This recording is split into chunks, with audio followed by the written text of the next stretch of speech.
Good evening. मैं विपुल, आपका दोस्त, आपका सहयोगी, आपका वेबसाइट सलाहकार। आज आपको बताने जा रहा हूं एडवांस टैक्स के बारे में। जैसा कि आप एडवांस टैक्स देख रहे हैं, गवर्नमेंट की टैक्स एडमिनिस्ट्रेशन की पॉलिसी है कि टैक्सेस की रिकवरी अर्ली किया जाए।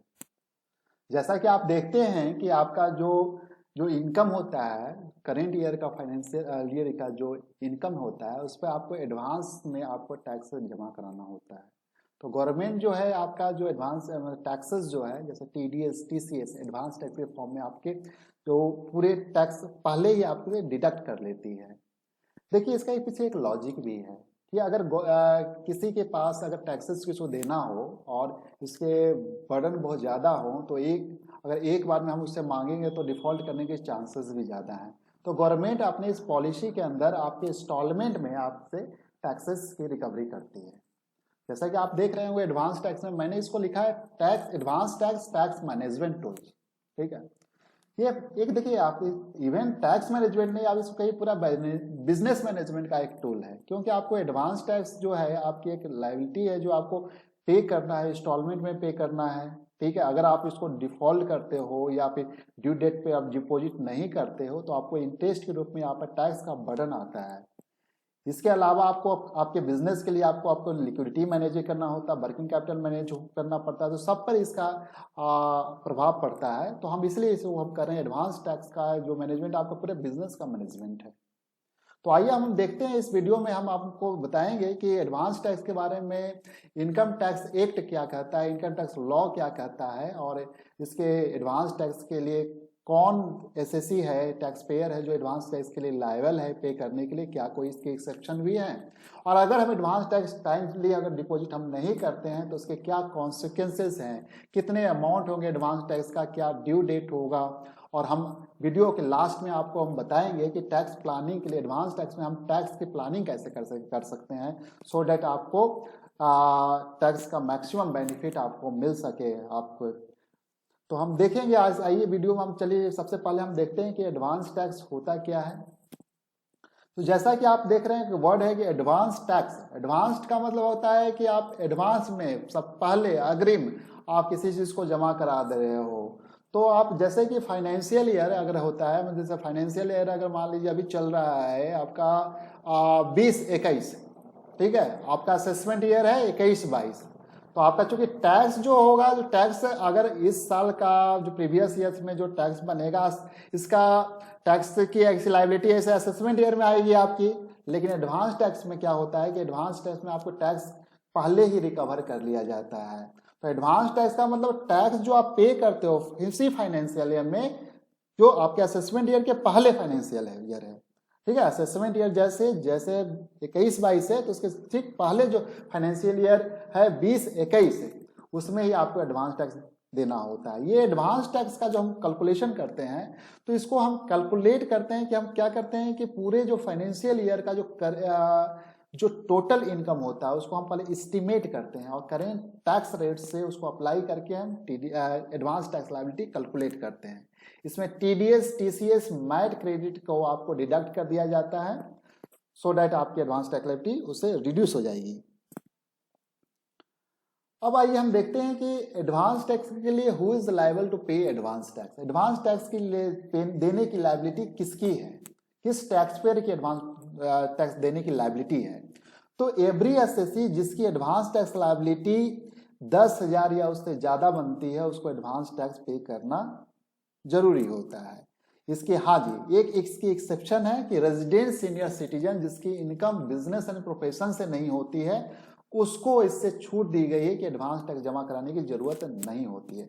तो देखते हैं कि रेजिडेंट सीनियर सिटीजन कौन होता है। जो 60 साल या उससे ज्यादा होता है और रेजिडेंट सीनियर सिटीजन है, और जिसकी अगर income salary, house property, income from other sources, pension और कैपिटल गेन से होगी, तो उसे टैक्स देने की जरूरत नहीं है, एडवांस टैक्स देने की जरूरत नहीं है। वो अपना जो टैक्सेस जो है वो सेल्फ असेसमेंट टैक्स के रूप में हम जमा कराते हैं। तो ये इसको एक्सेप्शन के दायरे में रखा गया है, उनको छूट दी गई रेजिडेंट सीनियर सिटीजन के लिए।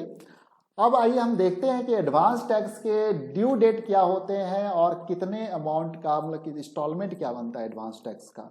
तो एडवांस टैक्स के 4 ड्यू डेट हैं, ठीक है। जैसे कि पहला आप देख रहे होंगे कि पहला जो हमारा ड्यू डेट है एडवांस टैक्स का फर्स्ट इंस्टॉलमेंट जिसको हम लोग कहेंगे 15 जून, मतलब ऑन और बिफोर द 15 जून तक आपको एडवांस टैक्स की फर्स्ट जो आपको इंस्टॉलमेंट है जो अप टू 15% मतलब 15% टोटल एडवांस टैक्स लायबिलिटी का आपको जमा करा देना होता है।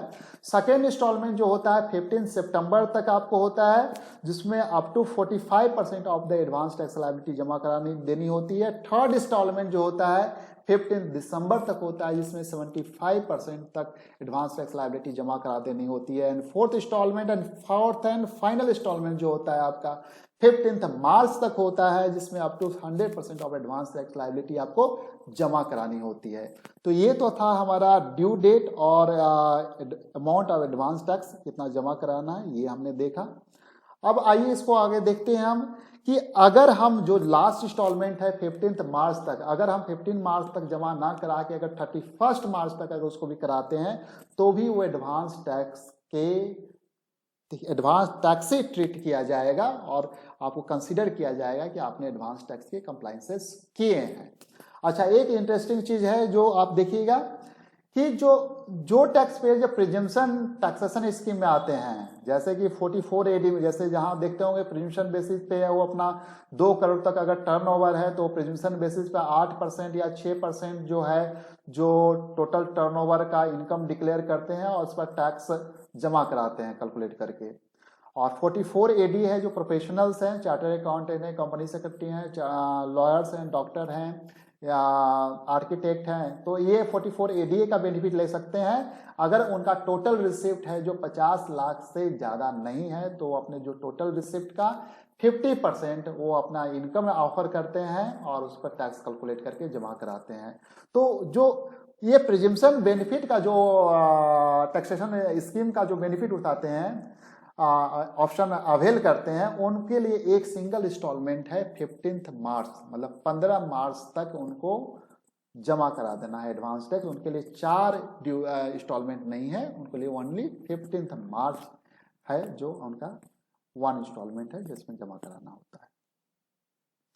आइए अब देखते हैं कि अगर एडवांस टैक्स का हम वायलेशन करते हैं या ड्यू डेट पे हम जमा नहीं कराते हैं या शॉर्ट पेमेंट करते हैं या पेमेंट नहीं करते हैं तो उसके कॉन्सिक्वेंसेस क्या है, उसके परिणाम क्या होंगे, उस वायलेशन का क्या परिणाम होगा। तो सबसे पहले हम जैसा कि देख रहे हैं कि अगर हम एडवांस टैक्स अगर हम नहीं जमा कराते हैं, जो हमारा टैक्स ऑफिसर है, असेसिंग ऑफिसर, वो ऑर्डर इशू करता है और ऑर्डर में कहता है कि आप एडवांस टैक्स आप जमा करा दो, जो ये हमारे ऑर्डर के बाद जो इंस्टॉलमेंट का ड्यू डेट आएगा उस डेट तक आप इंस्टॉलमेंट अब जमा करा दो। तो ये जो ऑर्डर इशू करने का जो लास्ट डेट होता है, जो फरवरी के लास्ट जो दिन है, लास्ट डे 28 फरवरी या 29 फरवरी जो लास्ट डे होता है प्रीवियस ईयर का, वहां तक ये ऑर्डर इशू करता है। और इस ऑर्डर में वो क्या करता है कि एक कंपटीशन सीट भी लगाता है। उस कंप्यूटेशन सीट में देखिए उसमें एडवांस टैक्स वो कंप्यूट करता है। एडवांस टैक्स कंप्यूट करने का उसका मेथड ये होता है कि जो उसका लेटेस्ट असेसमेंट हुआ था है उसमें जो असेस इनकम है और जो उसने रिटर्न ऑफ इनकम जो असेसमेंट के बाद का कोई रिटर्न ऑफ इनकम फाइल किया है, उसमें जो इनकम डिक्लेयर किया है, वो जो दोनों में जो हायर है वो उससे वो एडवांस टैक्स वो कंप्यूट करता है और इस ऑर्डर के साथ लगाता है और एसएससी को भेजता है। इस साल आप जैसा कि देख रहे होंगे कि चूंकि हम लोग टैक्स कंसल्टेंसी का काम करते हैं, तो हम लोगों ने देखा कि काफ़ी टैक्स पेयर को ये मतलब उन्होंने ऑर्डर इशू किए और साथ में कंपटीशन सीट दिया और फ़ोन करके वो फॉलो ऑन ले रहे थे। तो ये बेसिस है जिसके बेसिस पर वो अपना ऑर्डर इशू करते हैं और एडवांस टैक्स कलेक्शन करते हैं।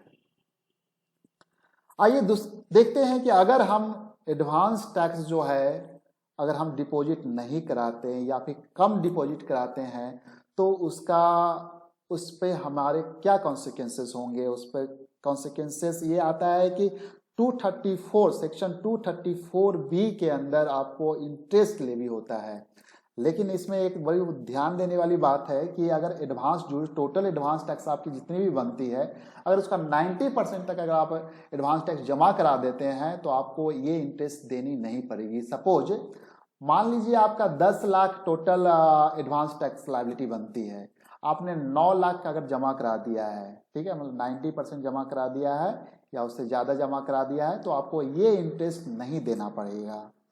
तो इसमें आप जैसा कि आप देख रहे हैं कि इसमें जो इंटरेस्ट जो कैलकुलेशन होता है आपका, जितना भी शॉर्टफॉल है या नॉन पेमेंट है, उस पर जो इतना 1% पर मंथ या पार्ट ऑफ मंथ के हिसाब से आपको इंटरेस्ट देना होता है। कब से? 1 अप्रैल से एक्चुअल डेट ऑफ पेमेंट, जब तक आप पेमेंट करते हो वहां तक कैलकुलेट करते हैं और उसे 1% पर मंथ और पार्ट ऑफ मंथ के हिसाब से इसको देना होता है। अच्छा चलिए, अब एक हम देखते हैं कि अगर सपोज मान लीजिए हमारा रिटर्न जो है, रिटर्न हम फाइल करने के बाद प्रोसेसिंग में जाता है या फिर असेसमेंट होता है, तो उसके बेसिस पर इनकम चेंज भी हो सकता है। तो अगर चेंज उसके बेसिस पर अगर इनकम चेंज होता है, तो जो चेंज इनकम है, असेस टैक्स जो है हमारा है या फिर जो टैक्स कंप्यूट हुआ है, तो वो कंसीडर किया जाएगा, उसके उस पर ये इंटरेस्ट लेवी होगा। आइए नेक्स्ट प्रोविजन देखते हैं कि अगर हम, ठीक है, एडवांस टैक्स को डिफर करते हैं, मान लीजिए फर्स्ट इंस्टॉलमेंट हम जमा नहीं कराते हैं, फर्स्ट इंस्टॉलमेंट की जगह हम सेकंड इंस्टॉलमेंट जमा कराते हैं, थर्ड इंस्टॉलमेंट जमा कराते हैं, या फिर हम कम हम जमा कराते हैं, जितनी हम मान लीजिए 15% या 45%, 15% की जगह 10% जमा कराते हैं, तो क्या होगा? तो इसके लिए भी वो इंटरेस्ट का एक प्रोविजन है 230 सेक्शन 234C, जिसमें जितना भी डिफर्ड अमाउंट होता है उस पर 1% पर मंथ और पार्ट ऑफ मंथ के हिसाब से हम इंटरेस्ट लेवी करते हैं 3 मंथ का, 3 मंथ फॉर ऑल इंस्टॉलमेंट, सिवाय लास्ट इंस्टॉलमेंट जो 15 मार्च वाला है उसको छोड़कर। लास्ट इंस्टॉलमेंट में क्या होता है कि इंटरेस्ट जो अप्लीकेबल होता है हमेशा 1 महीने का पूरा पूरा होता है। अगर मान लीजिए अगर आपने 15 मार्च को डिफॉल्ट किया, ठीक है, 16 मार्च से 31 मार्च तक तो आपको ग्रेस पीरियड अलाउ है, ठीक है, लेकिन आपको पूरा 1 महीने का इंटरेस्ट इसमें पे करना होता है। अच्छा, इसमें जो इंटरेस्ट कैलकुलेशन होता है, जो कैलकुलेशन का एक आधार है कि जो रिटर्न ऑफ इनकम जो आप डालते हैं उसमें जितना भी टैक्स रहता है उसके बेसिस पे टैक्स कैलकुलेट होता है। एक बड़ा ही अच्छी बात है इसमें कि अगर मान लीजिए पहला इंस्टॉलमेंट आपका 15% है, तो वहां पर अगर 12% अगर आप एडवांस टैक्स डिपॉजिट करा देते हैं और सेकेंड इंस्टॉलमेंट में 45% की जगह 36% अगर आप एडवांस टैक्स डिपॉजिट करा देते हैं, तो ये इंटरेस्ट लेवी नहीं होता है। मतलब यहाँ पर वेरिएशन अलाउ है आपको, फर्स्ट इंस्टॉलमेंट में 3% का और सेकेंड इंस्टॉलमेंट में 9% का आपको वेरिएशन अलाउ है। आइए देखते हैं कि अगर कैपिटल गेन या बिनिंग से अगर कोई आपको इनकम होती है, तो जिसको देखिए कैपिटल गेन, बिनिंग या कोई बिजनेस हम जो स्टार्ट करने वाले हैं या डिविडेंड इनकम है, तो इस पर एडवांस टैक्स कैलकुलेट करना पॉसिबल नहीं होता, हम लोग नहीं कर पाते। तो उस केस में क्या होता है कि जब ये इनकम आपको फर्स्ट टाइम जब रिसिप्ट होता है, जब ये इनकम आपका, तो उसके बाद जो आपका जो रिमेनिंग इंस्टॉलमेंट होता है उसमें ये ड्यू हो जाता है और उसमें आपको एडवांस टैक्स देना होता है। अगर मान लीजिए कोई भी इंस्टॉलमेंट ड्यू नहीं होता है, तो इनकम रिसिप्ट जो आपका 16 मार्च से 31 मार्च के बीच में है, उस पर एडवांस टैक्स आपको पे करना होता है। 31 मार्च ऑफ द प्रीवियस ईयर तक आप पे कर सकते हैं इसको। अब आइए हम देखते हैं जहां तक अभी अब तक हम लोगों ने देखा एडवांस टैक्स होता क्या है, इनकम टैक्स में प्रोविजन क्या है, एडवांस टैक्स में कौन लायबल है एडवांस टैक्स के लिए, और अगर एडवांस टैक्स का अगर हम वायलेशन करते हैं कंप्लाइंसेस का तो क्या कॉन्सिक्वेंसेस है, ठीक है। उसके बाद हमने कैपिटल गेन और बिनिंग पर जो इनकम होता है उसको एडवांस टैक्स में हम कैसे इंक्लूड करते हैं। और अब आइए हम देखते हैं कि एडवांस टैक्स के बारे में हमारा टैक्स प्लानिंग क्या होनी चाहिए, क्या हमारा सजेशन क्या है, ये देखते हैं। तो जैसा कि हम देख रहे हैं कि अगर ड्यू डेट अगर हम कंप्लाई करते हैं, अगर ड्यू डेट पर हम एडवांस टैक्स डिपॉजिट करते हैं, तो हमें जो इंटरेस्ट का जो सेक्शन 234B और सेक्शन 234C का जो इंटरेस्ट है वो नहीं देना पड़ेगा, वो अवॉइड हो जाएगा। तो ये अच्छी बात है कि आप अगर इसको प्रॉपर प्लानिंग करेंगे तो इंटरेस्ट का आपका ऊपर बर्डन नहीं आएगा। इसके अलावा आप देखते हैं कि लिक्विडिटी मैनेजमेंट, जैसा कि हम देख रहे हैं कि आप एडवांस टैक्स, क्योंकि देखिए वर्किंग कैपिटल मैनेजमेंट बहुत ही बड़ा चैलेंज है आज के डेट में सारे बिजनेस का, ठीक है, क्योंकि आपको 4 इंस्टॉलमेंट में आपको जमा कराना होगा इसको। तो आपको जून में, सितंबर में, दिसंबर में, मार्च में, तो आप इसमें जैसा कि आप देख रहे होंगे फर्स्ट इंस्टॉलमेंट में 15% की जगह पर 12% अगर जमा करा देते हैं तो 3% का वेरिएशन अलाउ है, तो 3% का आप बेनिफिट मतलब ले सकते हैं, उसको अपने बिजनेस में एक्सप्लोर कर सकते हैं तब तक 3 महीने के लिए।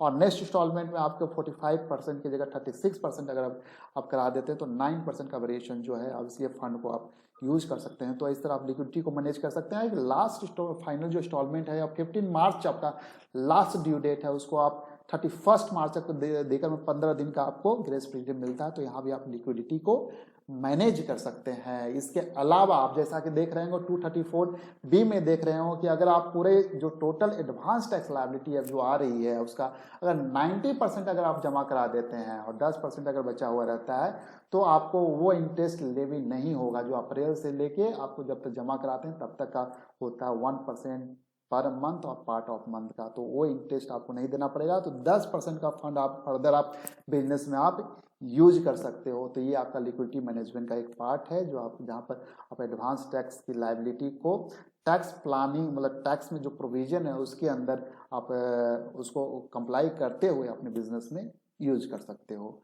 अब एक देखते हैं फाइनेंशियल प्लानिंग के रूप में हम एडवांस टैक्स को देखते हैं कि एडवांस टैक्स में अगर हमने शॉर्ट पेमेंट किया या नॉन पेमेंट किया तो अगर इसका जो इंटरेस्ट बर्डन है और हमारी कॉस्ट ऑफ कैपिटल जो हमने कैपिटल इंप्लॉयड किया है बिजनेस में उससे अगर मतलब अगर हम इंटरेस्ट का बर्डन जो है अगर उससे अगर हमारा कम है, ठीक है, इंटरेस्ट अगर कम ये है और कॉस्ट ऑफ कैपिटल, तो आप इसको कंपैरिजन करके देख लीजिए। अगर कॉस्ट ऑफ कैपिटल अगर वो महंगा पड़ रहा है आपको, ठीक है, तो आप यहाँ पर फंड को आप कर सकते हैं, यूज कर सकते हैं, ठीक है, जरा कॉस्ट ऑफ कैपिटल ज़्यादा है। इसके अलावा अगर बिजनेस में आपको जो अर्निंग पोटेंशियल है, सपोज मान लीजिए आपका 20% 30% आपका प्रॉफिट मार्जिन है और यहाँ पर 1% पर मंथ के या पार्ट ऑफ मंथ के हिसाब से आपको शॉर्ट पेमेंट या नॉन पेमेंट पर देना होता है, तो आप उसको कंपेयर कर लीजिए और उतने फंड को तब तक बिजनेस में आप यूज कर सकते हैं। लेकिन बेटर सजेशन यही होता है कि आप ड्यू डेट को कंप्लाई कीजिए, ठीक है,